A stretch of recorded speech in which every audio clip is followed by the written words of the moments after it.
हर खबर पर होगी आपकी पकड़।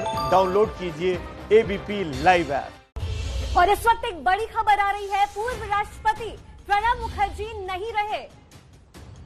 पूर्व राष्ट्रपति प्रणब मुखर्जी का निधन हो गया है। पिछले कई दिनों से बीमार चल रहे थे। 84 साल की उम्र में प्रणब मुखर्जी ने अंतिम सांस ली। प्रणब मुखर्जी का निधन हो गया और इस वक्त हमारे साथ टेलीफोन लाइन पे आशीष सिंह मौजूद है। आशीष, बड़ी खबर, बहुत दिनों से तबियत बिगड़ी थी। जी हाँ, बिल्कुल। ये दुखद खबर आई है कि ठीक 4:30 बजे आज शाम पूर्व राष्ट्रपति कांग्रेस के वरिष्ठ नेता वित्त मंत्री रहे प्रणब मुखर्जी का निधन हो गया है और वो उनकी 2-3 दफा कोविड की टेस्ट कराई गई थी। मल्टीपल कोमॉर्बिडिटीज थी जिसकी वजह से आर्मी के रिसर्च और रेफरल हॉस्पिटल में उन्हें भर्ती कराया गया था। डॉक्टर्स काफी कोशिश कर रहे थे उन्हें रिवाइव करने के लिए। डीप कोमा में थे वो। कुछ बीच में उम्मीद भी बंधी थी, लेकिन इसके बावजूद ये अनफॉर्चुनेट खबर आई है कि प्रणब मुखर्जी अब हमारे बीच नहीं है और उनका निधन आज शाम 4:30 बजे हो गया। जी आशीष, बेहद शुक्रिया इस तमाम जानकारी के लिए। पूर्व राष्ट्रपति प्रणब मुखर्जी नहीं रहे, बेहद दुखद खबर। 84 साल की उम्र में निधन हुआ। पिछले कई दिनों से बीमार चल रहे थे प्रणब मुखर्जी और आज उन्होंने अंतिम सांस ली है।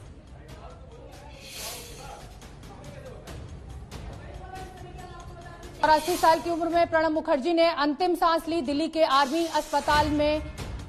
पूर्व राष्ट्रपति प्रणब मुखर्जी का निधन, बुरी खबर इस समय की, दुखद खबर हम आपको बता रहे हैं। पूर्व राष्ट्रपति प्रणब मुखर्जी का निधन हुआ। एक लंबे समय से वो बीमार चल रहे थे। ब्रेन क्लॉटिंग के चलते हुए उनको अस्पताल में भर्ती कराया गया था और उसके बाद ये खबर आई थी कि उन्हें कोरोना भी हुआ है। उसके बाद इमरजेंसी उनकी सर्जरी करनी पड़ी और आज उनके बेटे ने ये जानकारी दी कि 84 साल की उम्र में प्रणब मुखर्जी का निधन हो गया है। आरआर अस्पताल में वो भर्ती थे एक लंबे समय से। प्रणब मुखर्जी डीप कोमा में थे। लगातार ये बताया जा रहा था कि पूर्व राष्ट्रपति प्रणब मुखर्जी का निधन, दिल्ली के आर्मी अस्पताल में अंतिम सांस ली उन्होंने। और राजनीति की दुनिया में जिस तरीके से प्रणब मुखर्जी का कद रहा है, उसको छू पाना, उसका पहुंच पाना अच्छों के लिए मुमकिन नहीं रहा। तो प्रणब मुखर्जी हमारे बीच नहीं रहे लंबे समय से। उनकी तबीयत खराब थी। ब्रेन सर्जरी के चलते उनको अस्पताल में भर्ती कराया गया था। आर्मी के आरआर अस्पताल में उनका उपचार चल रहा था। एक लंबे समय से वो डीप कोमा में थे और आज अब से कुछ देर पहले उनके पुत्र अभिजीत मुखर्जी ने ये जानकारी दी कि वो नहीं रहे। और हम आपको बता दें कि कांग्रेस के दिग्गज नेता प्रणब मुखर्जी कई अहम पदों पर सरकार में काम कर चुके हैं। वित्त मंत्री रहे, रक्षा मंत्री रहे और तमाम बड़े पदों पर वो रहे। विजेंद्र सिंह हमारे साथ, हमारे सहयोगी जुड़ रहे हैं। विजेंद्र, एक लंबे समय से वो बीमार चल रहे थे, डीप कोमा में थे और आज अब से कुछ देर पहले ये खबर आई। जी हाँ, आज सुबह ही जो बुलेटिन आया था उसी में बताया गया था अस्पताल की तरफ से कि कल से ही उनकी परिस्थिति और खराब हो रही थी। सेप्टिक शॉक में थे क्योंकि लंग में जो इन्फेक्शन हुआ था वो ठीक नहीं हो रहा था। डीप कोमा में पिछले 3-4 दिन से थे और किडनीज में भी कुछ समस्या थी। आशा की जा रही थी कि आज कुछ इम्प्रूवमेंट होगा, पर वो नहीं हुआ। और कुछ देर पहले अभिजीत मुखर्जी जो उनके पुत्र हैं उन्होंने जानकारी दी है कि उनके पिता का निधन हो गया है। आज सुबह में उन्होंने प्रार्थना की थी कि बाकी देश के लोग दुआ करें हो उनके पिताजी ताकि जल्द स्वस्थ होकर घर आए। मगर अभी जो खबर आ रही है अस्पताल की तरफ से, आज कुछ देर पहले प्रणब मुखर्जी का निधन हुआ है। सेना अस्पताल में उनका इलाज चल रहा था। 10 अगस्त को भर्ती हुए थे जब वो अपने बाथरूम में गिर गए थे, सर पे चोट लगी थी। ऑपरेशन हुआ था सफल और ऐसा आशा की जा रही थी कि 2-3 दिन में वो घर वापस आएंगे, पर उसके बाद उनको कोरोना भी मिला था पॉजिटिव, उसका भी इलाज चल रहा था। लंग में इन्फेक्शन पिछले 3-4 दिनों से ठीक नहीं हो रहा था और कामना की जा रही थी, दुआ हो रही थी कि जल्द स्वस्थ होकर प्रणब बाबू वापस अपने 10 नंबर राजाजी मार्ग वाले मकान में लौटेंगे, पर वो नहीं हो सका। कुछ देर पहले ये दुखद संवाद आया है आरआर हॉस्पिटल, आर्मी के जो धौलाकुंआ में अस्पताल है वहां से, कि उनका निधन हुआ है। और अभी उनके पुत्र अभिजीत मुखर्जी वहीं के हैं। उनकी बेटी शर्मिष्ठा मुखर्जी भी पहुंच रही हैं अस्पताल। जी, आप बने रहिए हमारे साथ। और ये बड़ी खबर हम अपने दर्शकों को बता दें कि दिल्ली के आर्मी अस्पताल में पूर्व राष्ट्रपति प्रणब मुखर्जी का निधन हुआ। भारत रत्न प्रणब मुखर्जी हमारे बीच नहीं रहे। प्रणब मुखर्जी भारत रत्न से उनको नवाजा गया। कांग्रेस के दिग्गज नेता रहे, राष्ट्रपति, पूर्व राष्ट्रपति प्रणब मुखर्जी का निधन हो गया है। अंतिम सांस उन्होंने आर्मी अस्पताल में ली है और काफी दिनों से वो इस अस्पताल में भर्ती थे। ब्रेन सर्जरी के चलते उनको यहां पर भर्ती कराया गया था। उसके बाद कोरोना पॉजिटिव वो आए, लेकिन क्योंकि ब्रेन में क्लॉटिंग थी इसलिए इमरजेंसी ऑपरेशन उनका किया गया और उसके बाद से ही वो डीप कोमा में थे।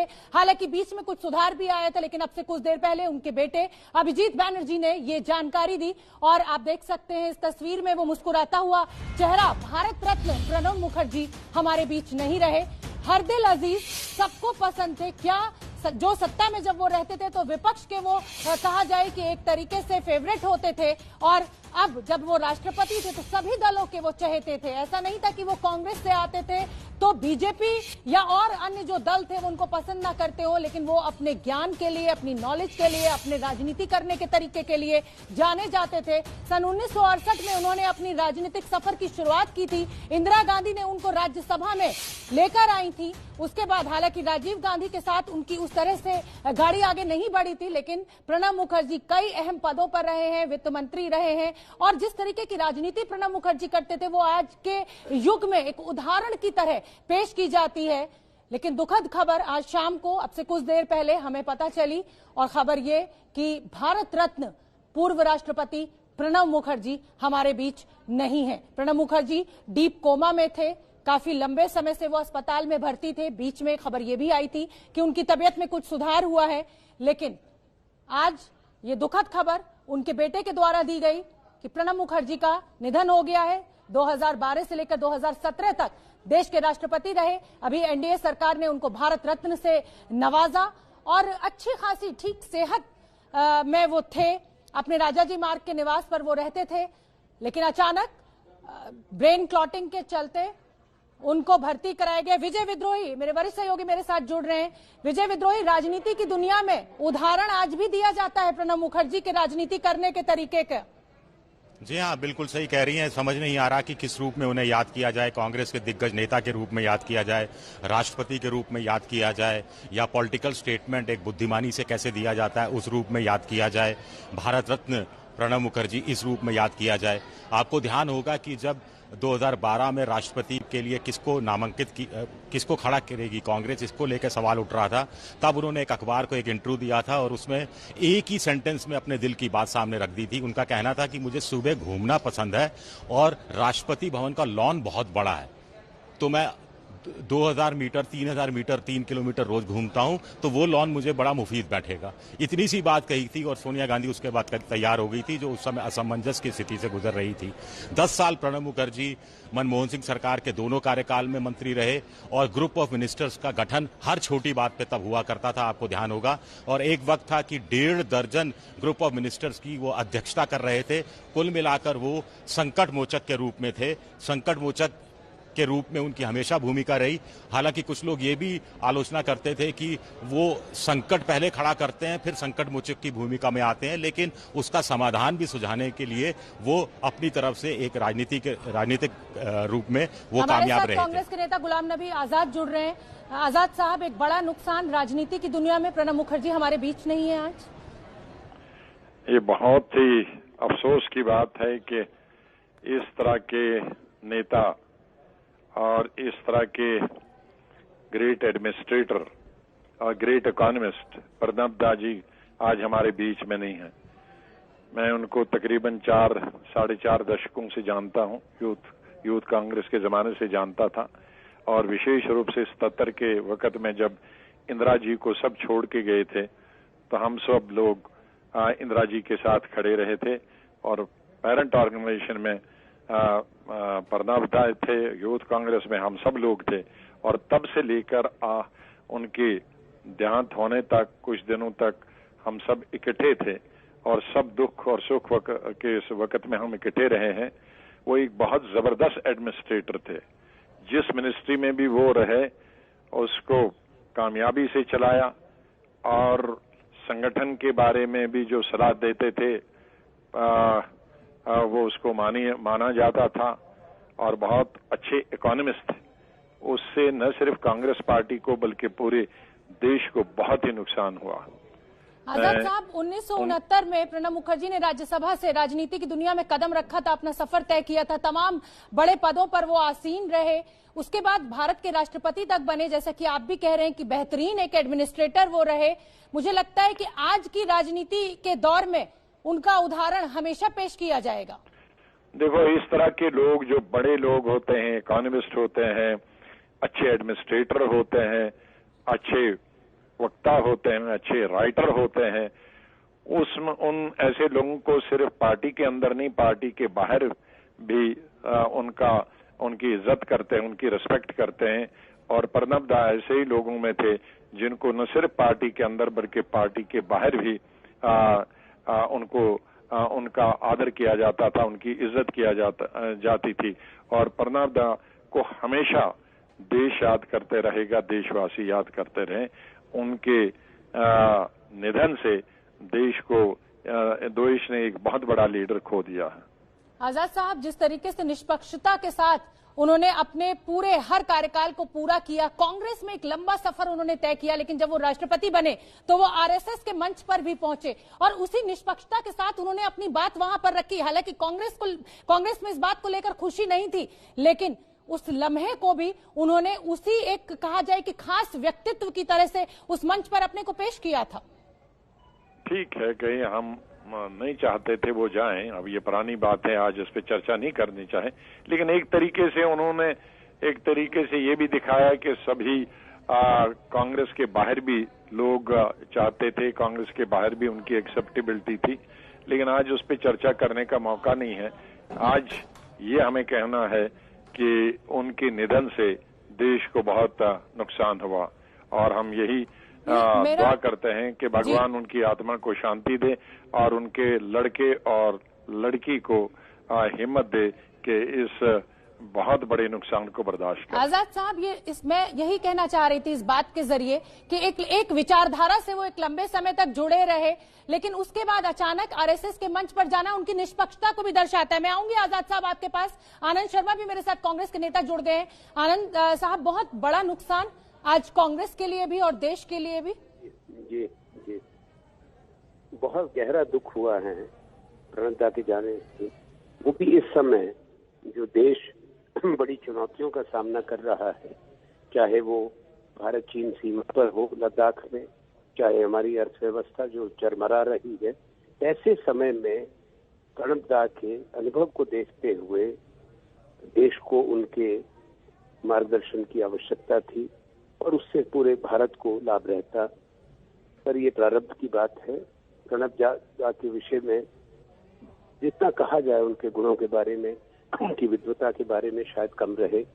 मेरा भी एक लंबा अनुभव रहा है उनके साथ काम करने का, संगठन में भी और सरकार में भी। उनके साथ राज्य मंत्री भी रहा और हम दोनों कैबिनेट मंत्री भी रहे। और हम दोनों ने कांग्रेस की जो विचारधारा को लेकर, कांग्रेस के 125 साल पूरे होने पर जो किताबें लिखी, प्रणब दा और मैंने एक साथ मिलकर काम किया। वो कांग्रेस के आइडियोलॉग भी थे और हमको उनकी कमी महसूस होगी, मुझे ही नहीं तमाम भारतवासियों को, और जो भी उनसे मिला, ये एक क्षति है जो पूरे भारत की। आनंद शर्मा जी, भारत रत्न से उनको नवाजा गया, जिस तरीके से निष्पक्षता के साथ जब वो संवैधानिक पद, सर्वोच्च पद, राष्ट्रपति के पद पर बैठे तो उन्होंने तमाम जिस तरह से बातें करी वो उनकी निष्पक्षता को दर्शाता है। मैं आपसे जानना चाहूंगी कि संसद में कोई ऐसा लम्हा जिसको आज आप याद कर रहे हो, उनका कोई ऐसा बयान, उनका कोई ऐसा भाषण? देखिए, कई भाषण में एकदम से एक नहीं, उन्होंने कई बार बातें की, क्योंकि वो लोकसभा में दल के नेता थे। जब 10 साल तक कांग्रेस पार्टी सत्ता में रही, उसमें 7 बरस तक तो राष्ट्रपति बनने से पहले वही लोकसभा में हमारे नेता थे। और कई ऐसे मौके आए जब उन्होंने संसद में जो बातें कही, खास तौर पे जब भारत का बड़ा समझौता अमेरिका से हुआ न्यूक्लियर डील पे, और कई ऐसे विषय आए जब सरकार के खिलाफ, तो प्रणब दा ने बड़ी मजबूती से अपनी बात रखी। एक बार नहीं, कई बार। मैं इस पे अगर कोई एक ही विषय होता, क्योंकि अभी खबर आई है, बाद में इस पे चर्चा जरूर करेंगे कि कौन से ऐसे मौके थे और उनके वक्तव्य थे जिनसे हमने बहुत कुछ सीखा और देश ने सुना। आज की पीढ़ी के लिए अगर हम उदाहरण के रूप में प्रणब दा को पेश करें या उनकी राजनीति करने के तरीके को एक्सप्लेन करें, तो शायद ये एक उदाहरण होगा जो इस समय राजनीतिक माहौल है उसके लिए। जी बिल्कुल, क्योंकि प्रणब दा ने अपने आप को, अपने व्यक्तित्व को देश की आवश्यकता अनुसार भारत के संविधान का जो सही मायने में संदेश है उसको अपनाते हुए अपने आप को क्षेत्र, भाषा और दल की राजनीति से ऊपर उठाने की इनमें क्षमता थी। राष्ट्र की जब भी आवश्यकता हुई उन्होंने दल से ऊपर उठ के दूसरे दलों के लोगों से भी हाथ मिलाया, बातचीत करी, संवाद किया ताकि आम सहमति बने। वो कंसेंसस बनाने की राजनीति में विश्वास करते थे और महारत थी उनकी। जी आनंद शर्मा जी, आप बने रहिए मेरे साथ। मैं अपने दर्शकों को बताती हूं कि पूर्व राष्ट्रपति प्रणब मुखर्जी क्योंकि हमारे बीच में नहीं रहे, राष्ट्रपति रामनाथ कोविंद ने निधन पर दुख जताया है, गृह मंत्री अमित शाह ने निधन पर दुख जताया है। दिल्ली के आरआर अस्पताल में अंतिम सांस ली भारत रत्न पूर्व राष्ट्रपति प्रणब मुखर्जी ने। आनंद शर्मा जी, मैं कोई आपका ऐसा निजी अनुभव जो आज आप बांटना चाह रहे हो, आज वो हमारे साथ नहीं है। हाँ, अनुभव बहुत है। उनको एक कुछ बातें थी जिनको उन्हें मलाल रहा। एक तो जब अचानक घोषणा कर दी गई थी तेलंगाना राज्य बनने की और आंध्र प्रदेश के बंटवारे की, प्रणब दा दिल्ली में नहीं थे और रात में वो देरी से आए। उन्होंने मुझे फोन किया, मैं गया और उन्होंने कहा कि ये कैसे हुआ है, तुमको मालूम होना चाहिए इसकी दूरगामी प्रभाव और इससे लाभ कम होगा, शायद आने वाले समय में नुकसान ज्यादा। वो इसको स्वीकार नहीं कर पाए थे कि इतना बड़ा फैसला, उसकी घोषणा हो गई और उस चर्चा में वो शामिल नहीं थे। जी। दूसरा, उनको एक बहुत बड़ा वेदना थी जब अचानक उनको कहा गया कि उनका व्यक्तित्व, उनकी वरिष्ठता को देखते हुए कि वो और दो और मंत्री एयरपोर्ट पे जाकर बाबा रामदेव को उन आंदोलन के दिनों में उनको रिसीव करें या मिलें। उन्होंने अपने आप को उससे, उनको बहुत कष्ट पहुंचा था उनकी आत्मा को। तो और बहुत अनुभव है मेरे, अब ये समय कम है, मैं ज्यादा हर चीज कर। आनंद शर्मा जी, प्रणब दा संकट मोचक कांग्रेस के कहे जाते थे। एक लंबी विचारधारा, जो कांग्रेस की विचारधारा है उस पर एक लंबा सफर उन्होंने तय किया था, लेकिन राष्ट्रपति बनने के बाद जब वो आरएसएस के मंच पर गए तो क्या कहा जाए कि ये उनकी निष्पक्षता थी, उस पद की गरिमा को उन्होंने बनाए रखा और बहुत जिसे कहा जाए कि एक यादगार भाषण उनका उस मंच से रहा। हालांकि कांग्रेस को ये बात पसंद नहीं आई थी। देखिए, उन्होंने उस भाषण में कहीं भी जो उनकी प्रतिबद्धता थी भारत के संविधान के प्रति और उस सोच के प्रति जो समावेशी समाज की परिकल्पना करता है, उससे कहीं समझौता नहीं किया। हालांकि उन्होंने पहली बार कोई नेता उस मंच पे गए जिन्होंने आरएसएस को ये बताया कि देश की सोच और संविधान की आत्मा क्या। तो जिस तरीके से भारत रत्न उनको दिया गया, प्रणब दा को आज आप याद कर रहे हैं कि अनगिनत उनके साथ आपके अनुभव थे, लेकिन जब वो पद पर बैठे होते थे तो कोई एक ऐसा फैसला जो लगा हो कि टर्निंग पॉइंट रहा और ये प्रणब दा ने ऐसा फैसला लिया कि पीढ़ियों तक याद रखा जाएगा, कोई ऐसी यादगार फैसला उनका आप हमारे साह बांटना चाहें? देखिए, प्रणब दा, क्योंकि मेरा उनसे सरकार में अनुभव उसी समय का है जब वो पहले रक्षा मंत्री थे, फिर बाद में विदेश मंत्री आया, मैं उनके साथ था। उसके बाद हम दोनों, वो वित्त मंत्री थे और मैं इकोनॉमी मिनिस्टर था, कॉमर्स इंडस्ट्री का। आनंद शर्मा जी, मैं आपको रोकना चाहूंगी। प्रधानमंत्री नरेंद्र मोदी ने भी ट्वीट कर निधन पर शोक जताया है। ये आपके सामने वो ट्वीट, भारत रत्न आप देख सकते हैं कैसे प्रधानमंत्री उनको इज्जत दे रहे थे, उनके चरण स्पर्श किए गए और एनडीए सरकार के टर्म में ही उनको भारत रत्न से नवाजा गया। राहुल गांधी ने भी निधन पर शोक जताया है। पूर्व राष्ट्रपति प्रणब मुखर्जी अब हमारे बीच नहीं रहे। आनंद शर्मा जी कांग्रेस के नेता हमारे साथ लगातार बने हुए हैं। India grieves the passing away of Bharat Ratna Shri Pranab Mukherjee, ये प्रधानमंत्री नरेंद्र मोदी ने ट्वीट कर ये शोक जताया है और ये दो तस्वीरें आपके सामने हैं कि किस तरह से वो लोकप्रिय नेता थे। जब तक वो कांग्रेस में रहे तब तक वो कांग्रेस के हर दिल अजीज रहे, हर नेता के लिए, उन अपने देश के नागरिकों के लिए, जिस जगह से वो चुनाव लड़ते थे वहां के लोगों के लिए। और उसके बाद जब एनडीए नेतृत्व आया और वो राष्ट्रपति पद पर बैठे हुए थे, भारत रत्न से उनको नवाजा गया। प्रधानमंत्री नरेंद्र मोदी जब उनसे मिलने गए, आप चरणों में झुककर उनको प्रणाम करना, उनके कद के अंदाजे को आप लगा सकते हैं कि किस तरीके का ऊंचा कद वो राजनीति में रखते थे कि जो अलग विचारधारा के नेता हैं वो भी झुककर प्रणाम कर रहे हैं। तो भारत रत्न पूर्व राष्ट्रपति प्रणब मुखर्जी हमारे बीच नहीं रहे। राष्ट्रपति रामनाथ कोविंद ने शोक जताया है, राहुल गांधी ने शोक जताया है, गृह मंत्री अमित शाह ने भी अपनी संवेदनाएं व्यक्त की हैं। आनंद शर्मा जी मेरे साथ जुड़े हुए हैं। आनंद शर्मा जी, जब आनंद शर्मा जी से हमारा संपर्क टूट गया है और ये 4 तस्वीरें हम आपको दिखा रहे हैं, नहीं रहे दादा, राजनीति के एक युग का अंत है। आज प्रणब दा के जाने के बाद देश ने खोया भारत रत्न। राशिद किदवई कांग्रेस के नेता हमारे साथ जुड़ रहे हैं। राशिद किदवई जी, राहुल गांधी का ट्वीट हम पहले अपने दर्शकों को दिखाना चाहते हैं। निधन पर शोक जताया है राहुल गांधी ने भी और उन्होंने लिखा है, with the great sadness the nation receives the news of unfortunate demise of the former president Shri Pranab Mukherjee. I join the country in paying homage to him.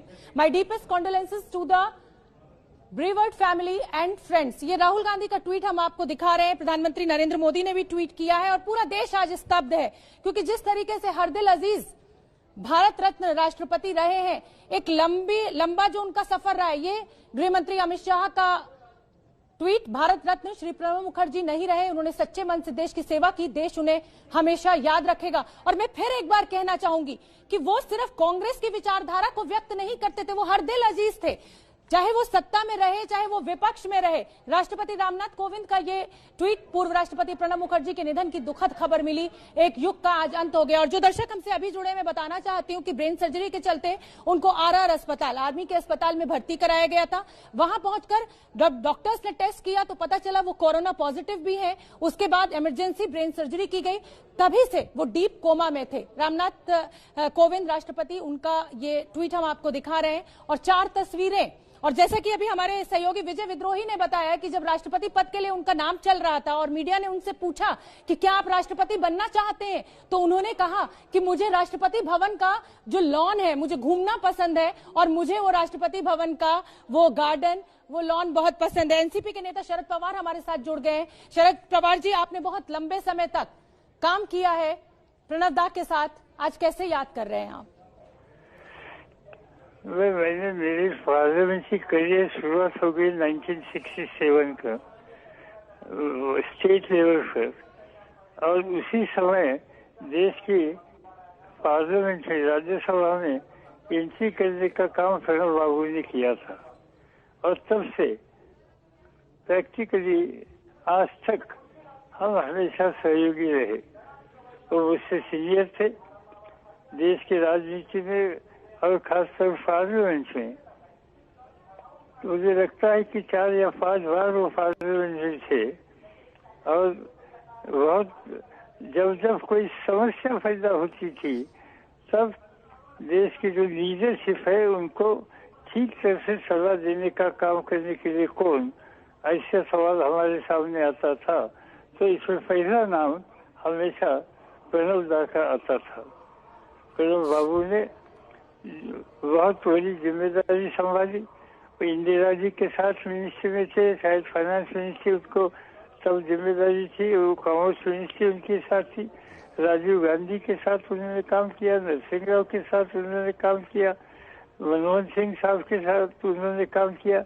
सभी प्राइम मिनिस्टर के साथ पिछले कुछ सालों में जो प्रधानमंत्री बने उनके साथ काम किया। एक बात थी कि मैंने देखा, क्योंकि हम दोनों भी साथ कैबिनेट में कई साल थे और ये कोई भी इश्यूज हो तो उनको पूछा तो एक एंसाइक्लोपीडिया, कोई इश्यूज पर इंफॉर्मेशन चाहिए आपको तो जैसा इंसाइक्लोपीडिया रहती है, इस तरह से राजनीति के क्षेत्र की, देश के सभी समस्या के क्षेत्र के वो खुद एक इंसाइक्लोपीडिया थे। उनके पास सब इंफॉर्मेशन हमेशा पुरानी रहती थी, और आज आगे क्या करना चाहिए इस बारे में एक नई दिशा दिखाने की ताकत उनमें थी। देश के राष्ट्रपति के नाते से उन्होंने बहुत बड़ा योगदान दे दिया। आज वो हमारे साथ नहीं है, एक जबरदस्त चोट इस देश के लिए हुई है, मगर उनका जो योगदान है वो कभी हम जिंदगी भर भूल नहीं सकते। पवार साहब, जिस समय कांग्रेस से नाराजगी के चलते आप अलग हुए थे कांग्रेस से, उस समय प्रणब दा का क्या रोल था? संकट मोचक हमेशा वो कहे जाते थे। उस समय क्या बातचीत, कोई ऐसी बातचीत जो आप याद कर रहे हो, आज आपको याद हो? वो खुद भी एक बार कांग्रेस से दूर गए थे, वही मुझे बताते थे। जब हम मिलकर फिर आगे काम करने की जब बात हो गई, और तब उन्होंने मुझे यही बताया कि एक ऐसा जमाना था कि वो कांग्रेस से अलग होकर प्रणब खुद भी गए थे। उन्होंने एक छोटी पार्टी भी निकाली थी और बाद में कांग्रेस के साथ वो आ गए। उसी तरह से आज हम लोगों ने भी कांग्रेस के साथ काम करने की आवश्यकता है, ये बात उन्होंने मुझे कही। और मुझे याद है कि उन्होंने मेरे घर में आकर वो और मनमोहन सिंह दोनों ने मुझे पूछा कि आप सरकार में आइए, कौन सी जिम्मेदारी आप लेने के लिए तैयार है बताइए। और जब उन्होंने कोई 2-4 पोर्टफोलियो मुझे बताया और मैंने खुशी का नाम किया, तो बाद में उन्होंने मुझे कहा कि मुझे ताज्जुब लगा। शायद मुझे लगता था कि आप रक्षा मंत्री बनेंगे, आप गृह मंत्रालय बनेंगे, मगर आपने कृषि मंत्रालय मांगा, इसमें क्योंकि आपकी दिलचस्पी क्या है इस पर साबित हुई थी। ये बात मुझे हमेशा याद आती है। बहुत बहुत धन्यवाद शरद पवार जी, एबीपी न्यूज के लिए आपने समय निकाला और जो अनुभव आपके रहे प्रणब दा के साथ उनको आप हमारे साथ बांट रहे हैं। बीजेपी के नेता कैलाश विजयवर्गीय भी हमसे जुड़ रहे हैं। कैलाश जी, आज कैसे आप याद कर रहे हैं? हमेशा एक विचारधारा के साथ लंबे समय तक उन्होंने सफर तय किया, लेकिन आरएसएस के मंच पर भी आकर उस गरिमा को बना के रखा। आज आप कैसे याद कर रहे हैं? देखिए, बहुत ही गरिमा में व्यक्तित्व के धनी थे प्रणब दा। कांग्रेस में लंबे समय तक रहे। कांग्रेस में जब विरोध करना था तो विरोध करने का उनका साहस भी था, और उस समय उन्होंने विरोध किया जब कांग्रेस का बड़ा ताकतवर नेता था। उस समय उन्होंने विरोध किया, कांग्रेस से बाहर आए, फिर कांग्रेस में गए। एक विशेषता उनकी ये थी कि उनको जब जहाँ जिस जगह बैठाया गया उन्होंने वहां पर अपने व्यक्तित्व की छाप छोड़ी, चाहे वो वित्त मंत्री रहे, चाहे वो गृह मंत्री रहे, और बाद में संगठन के काम में भी रहे, और यहाँ तक कि जब राष्ट्रपति रहे तो जो उन्होंने देश की गरिमा बढ़ाई, समाज के अंदर राष्ट्रपति पद की जो पहचान बनाई, निश्चित रूप से एक अलग प्रकार की उनकी छवि बनी है। क्योंकि वो बंगाल से थे, मैं बंगाल में काम करता हूँ, तो बहुत रुचि थी उनकी बंगाल की राजनीति के बारे में। मुझे कहते हैं बहुत गर्व है कि मैं बीजेपी का कार्यकर्ता था, पर वहाँ पर कैसे राजनीति करना उसके बारे में वो बिठा के सलाह देते थे। ये बहुत बड़ी बात थी, और मुझे लगता है कि ऐसे रत्न भारत के अंदर बहुत कम होते हैं जो सबका दिल जीतते हैं, पर उस हीरे की पहचान यदि किसी ने की, नरेंद्र मोदी जी ने की, जिन्होंने उनको भारत रत्न से सम्मानित किया। मैं समझता हूँ वो उसके असली हकदार थे जो मोदी जी ने उनको। बिल्कुल, और मैं वो तस्वीर भी अपने दर्शकों को दिखाना चाहती हूँ कि जिस समय प्रधानमंत्री नरेंद्र मोदी प्रणब दा से मिलने पहुंचे तो कैसे उन्होंने चरण स्पर्श किया। और ये जो चरण स्पर्श है, मैं बार बार की यही बात कह रही हूँ कि ये दर्शाता है कि राजनीति की दुनिया में क्या कद प्रणब दा रखते थे कि प्रधानमंत्री पद पर आसीन व्यक्ति जब उनसे मिलने आता है तो वो भी झुककर उनके चरण स्पर्श करता है। कैलाश विजयवर्गीय जी, मैं आपसे जानना चाहूंगी, कोई ऐसा निजी अनुभव कभी आप उनके साथ बैठे हो जो बात आज आपको याद आ रही हो और आप हमसे बांटना चाहें? देखिए, कई बार मैं पिछले 5 वर्षों में उनसे अनेक बार मिला, और क्योंकि बंगाल की राजनीति में उनकी हमेशा रुचि रहती थी, तो कई बार हमारे निर्णय भी गलत होते तो बड़े बिल्कुल आत्मविश्वास के साथ हमें बताते कि निर्णय आपका बंगाल के अंदर गलत है। और विशेषकर अभी पिछले दिनों जब लास्ट में मुलाकात हुई थी तो राजनीतिक हिंसा जो वहाँ पर हो रही है उसके प्रति वो बहुत चिंतित थे। वो कहते थे कि यार बंगाल के अंदर ये राजनीतिक हिंसा नहीं होना चाहिए, अभी ज्यादा बढ़ गई है, इसको लेकर बहुत चिंतित रहते थे वो। और आप लोगों का स्टैंड बोले ठीक है, आप हिंसा का जवाब हिंसा से नहीं दे रहे, राजनीति में कभी भी हिंसा का जवाब हिंसा से नहीं दिया जाना चाहिए, ये बहुत अच्छी रणनीति है। उन्होंने बड़ी प्रशंसा की थी।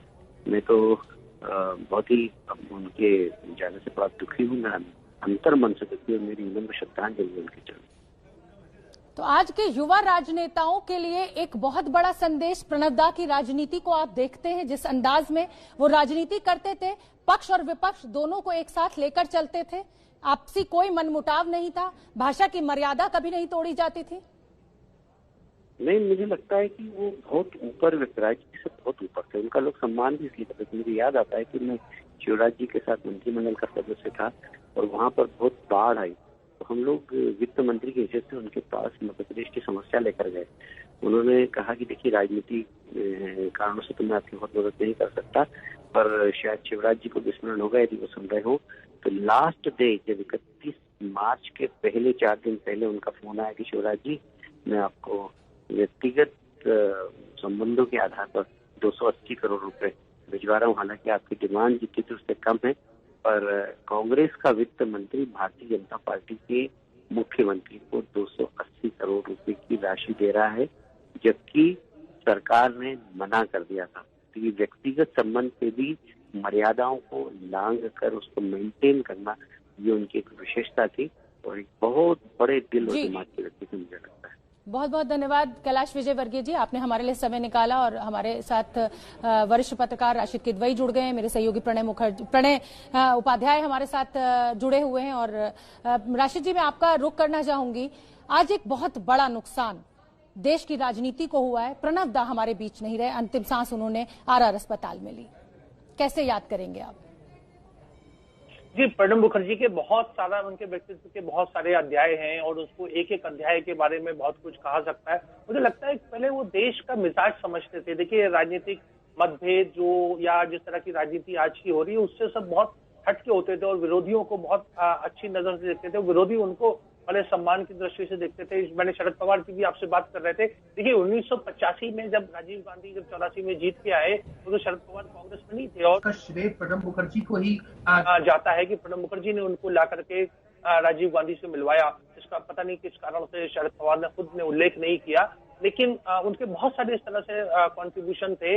वो लोगों का मिजाज समझते थे और वो पूरे सिस्टम के आदमी थे। मतलब उन्होंने मर्यादा के बाहर कभी नहीं गए और बहुत, देखिए, वो एक ऐसे राष्ट्रपति थे जो उनके व्यक्तित्व से बहुत अलग नजर आता है कि उन्होंने जो लोगों को जो फांसी का जब सजा होती है तो उसको आप जानती हैं कि राष्ट्रपति के पास में दया याचिका जाती है, उन्होंने सब रद्द कर दी और उन्होंने 28 लोगों की जो थी वो फांसी का सेंक्शन किया था। तो ये उनके व्यक्तित्व के बिल्कुल है, लेकिन लगता था कि अगर सुप्रीम कोर्ट से, बड़ी अदालत से उसको फांसी की सजा मिली है तो उसे मिलनी चाहिए। तो इस तरह से प्रणब मुखर्जी में बड़ा करेज और कन्विक्शन बहुत था।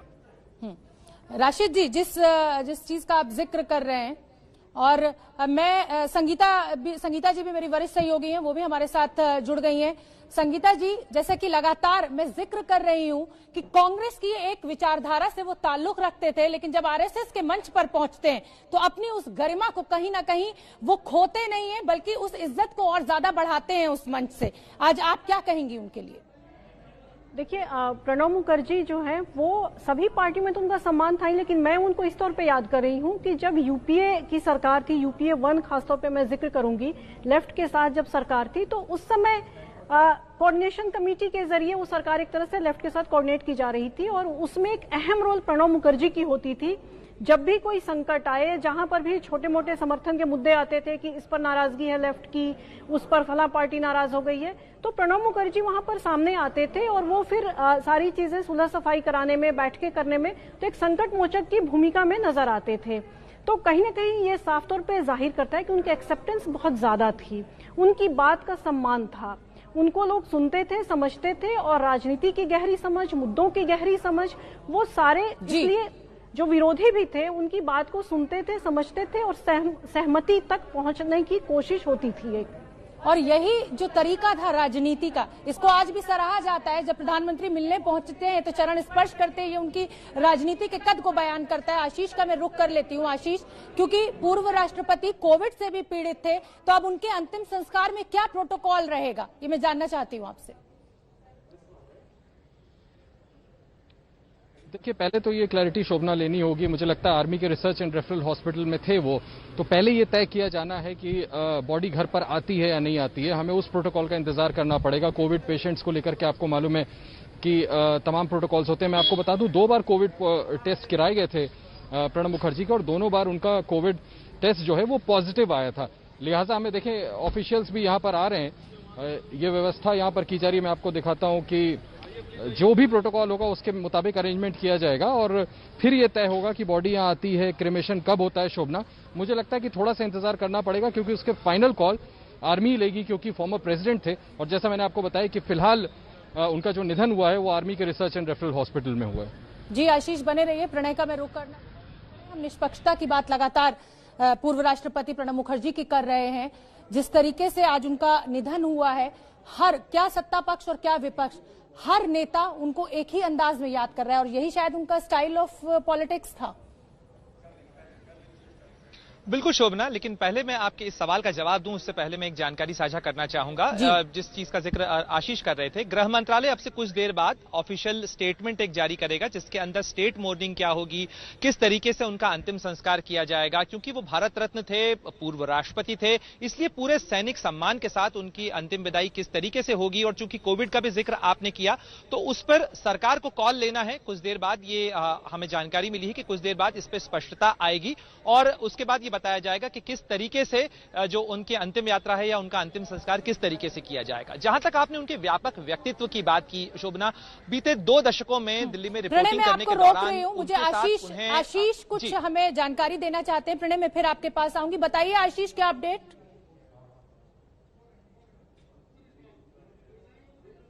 मुझे यहाँ से शिफ्ट किया जा रहा है। एक मिनट आपकी सहूलियत के लिए कर रहे हैं। बस एक जानकारी दे दूं, प्रधानमंत्री की यहाँ विजिट हो सकती है, प्रधानमंत्री आने वाले हैं, इसलिए हमसे निवेदन किया गया है प्रणब मुखर्जी के घर कुछ देर में प्रधानमंत्री आने वाले हैं। ये आपको लेटेस्ट अपडेट दे दूं। शोभना माफ करिएगा, मुझे थोड़ा मूव करना पड़ेगा, ये सिक्योरिटी मैं आपसे ये जानना चाहूंगी आशीष कि अभी तक जो उनका पार्थिव शरीर है वो आरआर अस्पताल में है या उसको घर ले जाया गया है? मैं आपसे ये क्लैरिटी चाहूंगी। देखिए अभी तक पार्थिव शरीर घर नहीं आया और मुझे लगता है प्राइम मिनिस्टर की विजिट तभी होगी जब पार्थिव शरीर यहां आएगा। लेकिन इस पर भी मैं अभी क्लैरिटी से कुछ नहीं कह सकता। अभी ये जानकारी मिली है कि प्राइम मिनिस्टर का विजिट होने वाला है, तो हम ये मान के चलें कि हो सकता है परिवार के जनों से मिलने आने वाले हों या पहले पार्थिव शरीर आने वाला हो। इसको हम सेकंड गेस नहीं कर सकते। थोड़ा सा वक्त दीजिए मुझे, मैं और अंदर से डिटेल लेके आपको बताता हूं। फिलहाल प्रधानमंत्री की विजिट प्रणब मुखर्जी के घर पे होने वाली है, ऐसी जानकारी हमें यहाँ पर सुरक्षा कर्मियों और बड़े अधिकारियों से मिल रही है। प्रणय, आप अपनी बात पूरी कर लीजिए।